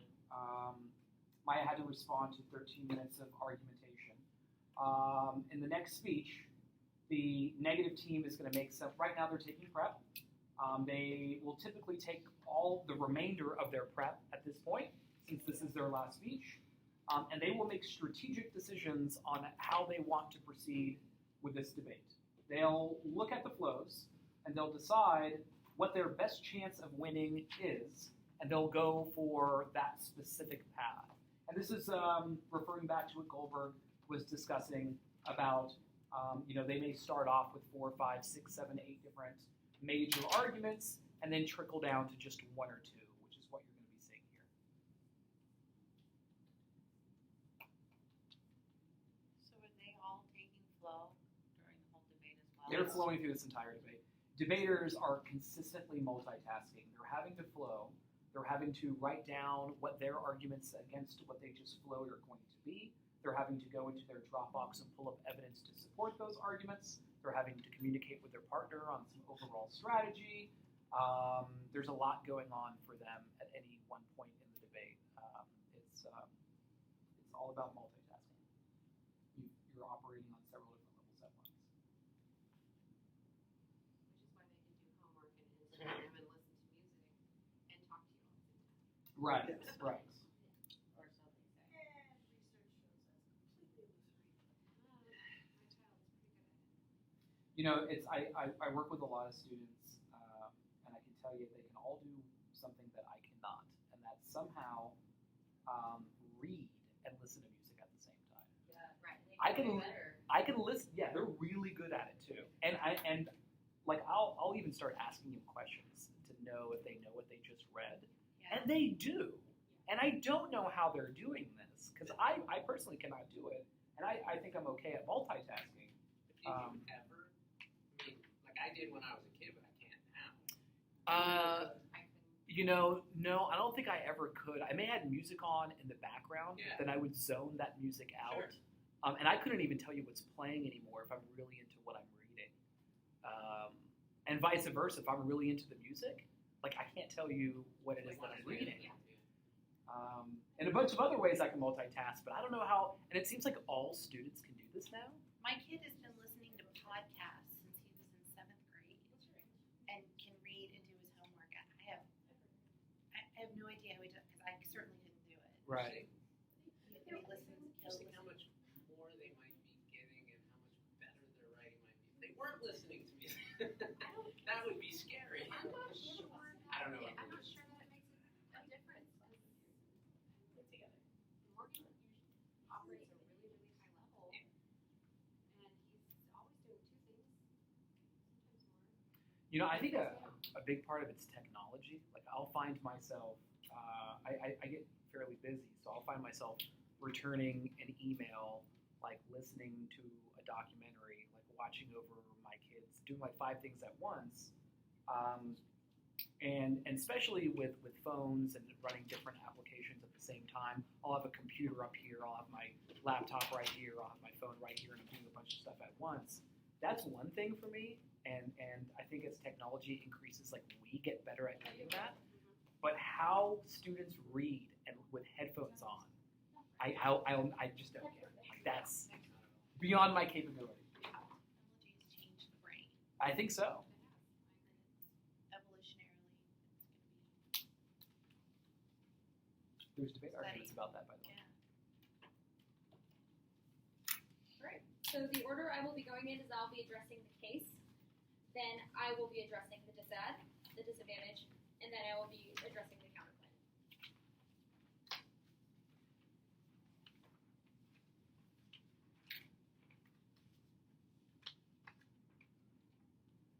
Is anyone not ready?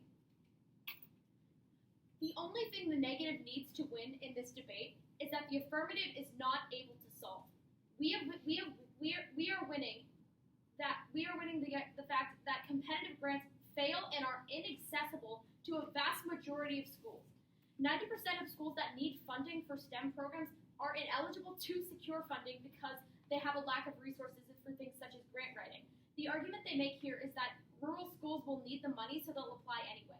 But that's not the argument we're trying to make.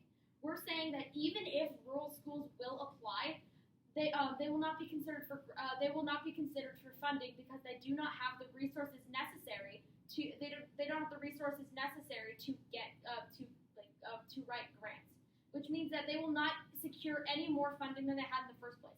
Now they can see the argument that schools in rural areas make up a vast majority of today's manufacturing sector, around 80%, which means that if these rural schools do not get funding, they are not able to solve for their case because they do not boost or put more they do not direct students towards the manufacturing sector in any way because of a lack of funding. Next, I will be addressing the disadvantage. They say we didn't. Actually, one more second. I'm going to go back on the case. The STEM cannot create innovation because it focuses on technological skills. Innovation and creativity comes from things like art, which means that they are not able to create innovation or solve for the economy in any way. Now I'll go on to the disadvantage.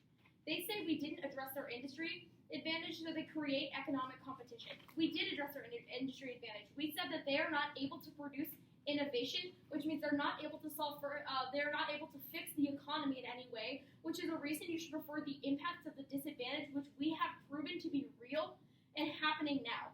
My partner talked about things like Hurricane Harvey and Irma that are happening in the status quo that prove that global warming is real.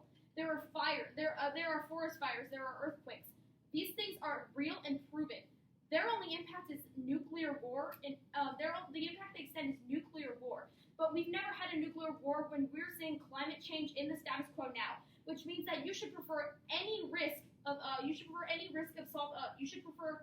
solving for climate change as opposed to solving for their affirmative because we've proven it's real. Now they say that there is increased federal overreach, but none of their examples are specific to education reform, which is a state right. They don't answer the argument we make that there's less federal education policy as a result of Obama's Every Student Succeeds Act, which gave a lot of power to the states, which means that any encroachment from the federal government will disrupt that balance of power. Now, they can see the argument that STEM is in and of itself overreach. They say it's not enough to cause the impact, but they violate education policy, which is a key state right, as I've discussed before. STEM is overreach because it tries to influence state curriculum and state standards, which from the federal government, but the states are the ones that have the rights to do that, which means that they're disrupting a balance of power because the states are supposed to have control over education. When we have that type of model where the federal government can just do whatever they want, we are not able to solve for things like climate change, which has become more of a state issue lately. We need to have that balance of power in order to solve for things like climate change. States are taking action while the federal government is not. Next, I'm going to address the counterplan. They say you can do the permutation, but the plan and the counterplan cannot exist at the same time. It creates a bad division of power and disrupts federalism. If both happen at the same time, the federal government will have final say and influence the way that the states act and encroach on education policy. This is the problem with the permutation because it influences the way that states act, which is a violation of the division of power that comes through federalism. They say that federal funding is good, but only 65 to 70 cents of every federal dollar gets into the classroom. State funding ensures that more money is going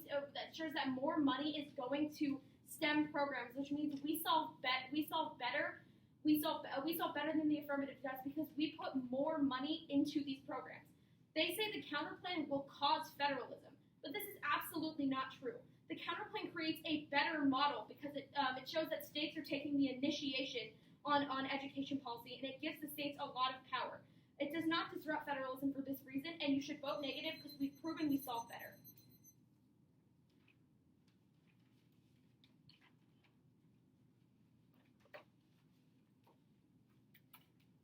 Any questions for Goldberg? While we move into the last speech, the affirmative team will try to take down this counterplan, this federalism disadvantage, and prove to you why they do solve case and you should vote for them, and why that's more important than the impacts of the federalism disadvantage, and why they solve better than the counterplan, or that the counterplan and affirmative can be done together. So while that's being prepared, any questions?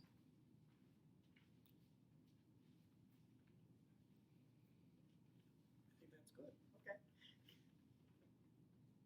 All right, so we just have a couple minutes of prep left while Gabe prepares for his 2AR.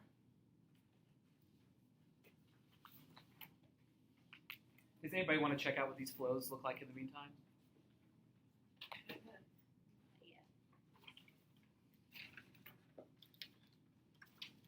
So you'll see, like, with these lines, I'm looking at arguments. So this is the same argument going back and forth throughout the debate. That's the importance of leaving space in between arguments and flowing vertically like this. You have enough space to do so. Otherwise, you can't link these arguments up, and the judge can't. I was trying to figure out what my first page was. I was like, oh, that's when you were going the wrong way.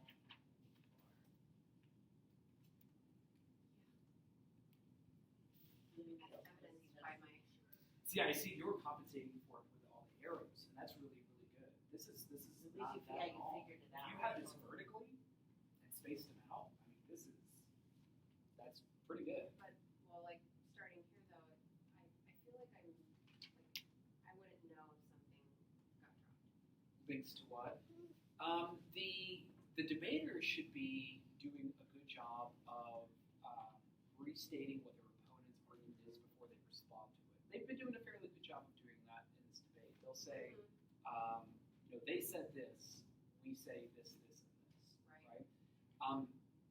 If they may miss things, there have been arguments dropped in this debate. They haven't been extended. They weren't all that important, and they just kind of went away. This is a debate where, in a lot of debates, especially JV and Novice, you'll notice that critical arguments get dropped. Critical arguments. One of two things that happens. Either the opponent realizes that a critical argument's been dropped and says, oh my God, you dropped this argument, it's the biggest thing in the world, now we're going to win the debate. And they very well may win the debate.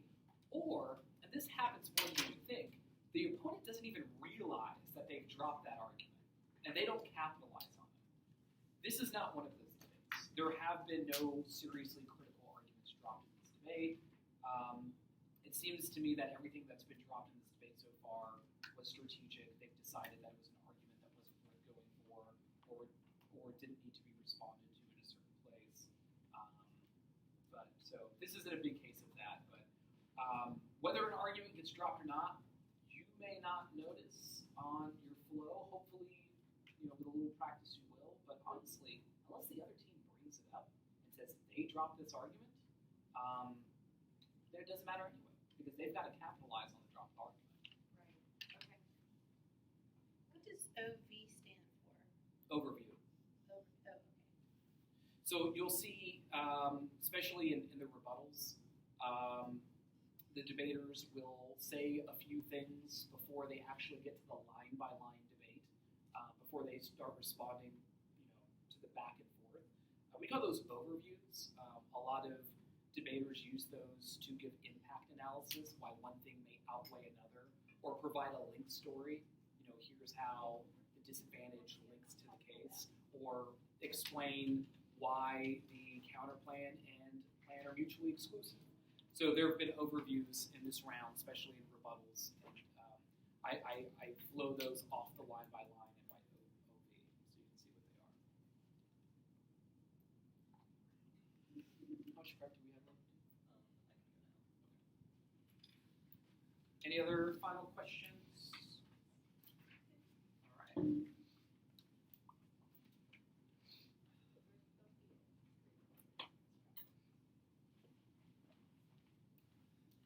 All right, Gabe, what's your order? It's going to be case specifically solvency, then the disad, and then the counterplan. Awesome.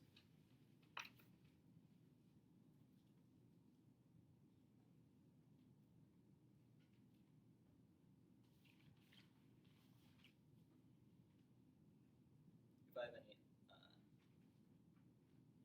You need a timer. I got one. Never mind. Anyone not ready?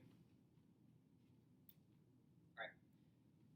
Judge, in this round you're going to vote F because we've gone uncontested in the core of our case and we are the fastest actor to solve. So these are some.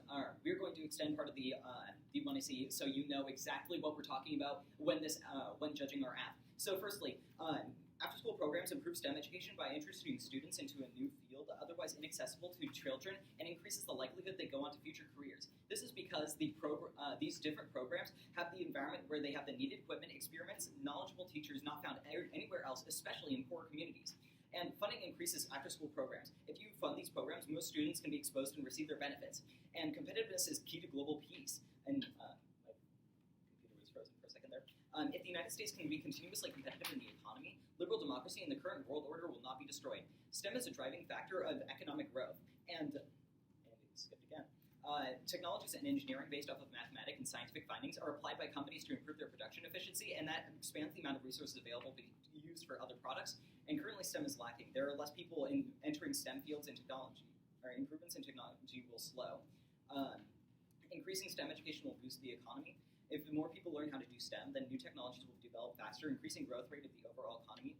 And economic growth rate creates peace. When you have a good economy, you would want to avoid war. There would be no benefit in doing so. But stagnant economies cause war. A stagnation or failure in the global economy bolsters nationalism support worldwide. More nationalism increases the likelihood major wars break out from minor confrontations. That's an impact multiplier. Focus on STEM boosts manufacturing. Emphasizing STEM allows for long-term planning on how to grow sectors of the economy, and that gives more options for the future. And STEM education creates a literate citizenry. When people understand STEM, they are more likely to make informed decisions based in reality than somebody who does not. STEM is needed to keep the U.S. military ahead of its rivals and keep them from attacking.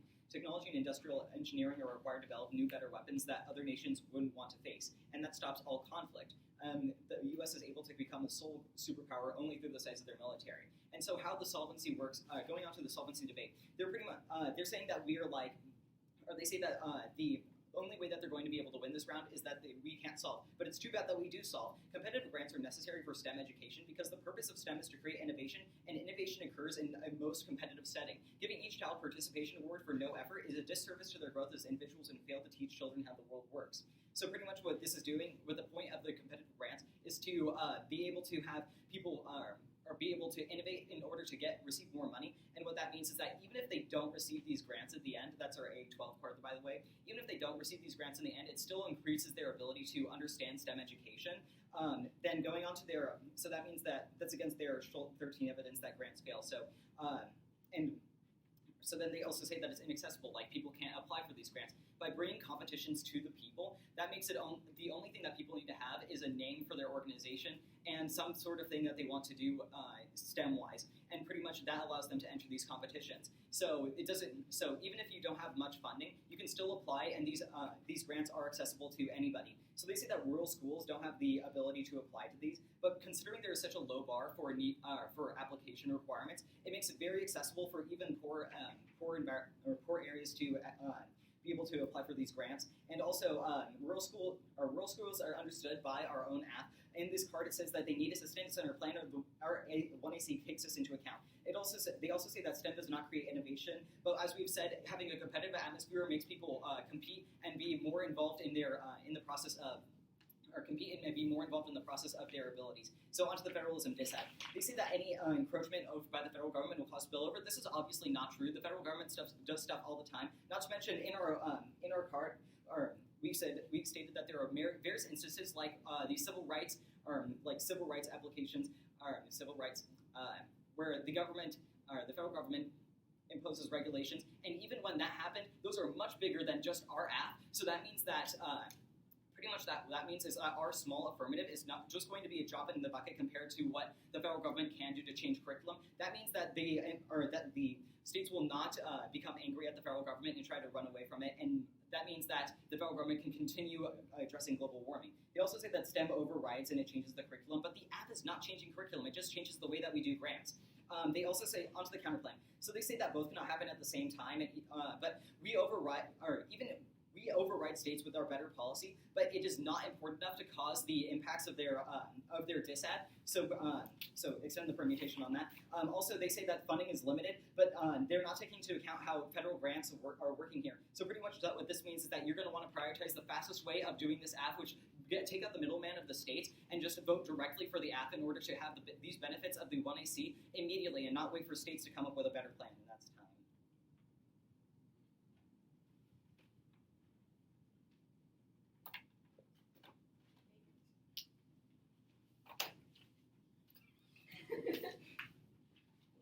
Good job. Alrighty, everyone. Before I pass around these flows and we end this recording, are there any last questions for Goldberg, or at this point, the debaters, and then we'll end the recording, pass around flows, and at this point in a tournament, if you were judging, you would now write your ballot and make a decision, which we're not going to make you do. And you're not going to look over our papers. No.